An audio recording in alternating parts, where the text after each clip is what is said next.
200 அல்ல 220 வரும்னு சொன்னார். என்ன கஞ்சம் அதில் உங்களுக்கு? 234 சொல்லுங்களேன். சீமான் இதுக்கு ஒரு அழகான பதில் சொல்லுவார் இல்லையா?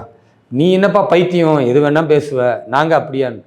அதனால் இந்த வசனத்தை நீங்கள் இதுக்கு பொருத்திக்கலாம். ஒரு அடிப்படை அறிவாவது வேணுமா இல்லையா? 5 வருஷத்தில் 4 வருஷம் நீங்கள் மக்களுக்கு ஒன்றுமே செய்யலை. சட்டம் ஒழுங்கு சீர்கேட்டிலிருந்து, சொன்ன வாக்குறுதி மாற்றத்திலிருந்து எல்லாத்தையுமே மக்களுக்கு எதிராக செஞ்சுட்டு மக்கள்லாம் கொதிச்சு போய் கிடக்குறாங்க. என்ன சொல்லுவாங்களே, கேட்குறவன் கேனப்பையில இருந்தா கேப்பையில நெய் வெடியும்னு. தமிழக மக்களை கேனப்பையன் ஐயா ஸ்டாலின் நினைச்சிட்டாரா என்ன? அவர் பாட்டுக்கு என்னமோ நாங்க 234 தொகுதியும் வந்துருவோம்னா வந்துருவீங்களா? நீங்க பார்க்கத்தானே போறீங்க. திமுக எந்த காலத்திலும் தனிப்பெரும்பான்மையை வந்ததே கிடையாது. கூட்டணி இல்லாமல் அவர்கள் வெற்றி பெற்றதே கிடையாது. இதுதான் திமுகவுடைய லட்சணம். பூனை கண்ணை மூடிட்டா பூமியை இருண்டு போயிடுச்சுன்னு நினைக்குமா? அந்த மாதிரி இவர் இவர் கூட இருக்கிற இந்த ஜிங்சக் ஜால்ராக்கள் யாராவது சொல்லியிருப்பாங்க, போற போக்கு பார்த்தா நம்ம ஜெயிச்சிடலான்னு. அதையே இவர் சொல்லுவாரா? அது ரொம்ப பரிதாபகரமாக தான் இருக்கு ஐயா ஸ்டாலின் அவர்களை பார்க்கும் பொழுது. 2026 தேர்தல் வெற்றி பாரதிய ஜனதா கட்சி அதிமுகவுடைய அந்த கூட்டணிக்கு கிடைக்கும் பொழுது இவர் எதிர்கட்சிக்கு கூட தகுதியற்றவர் என்று மக்கள் புறக்கணித்து விடுவார்கள்.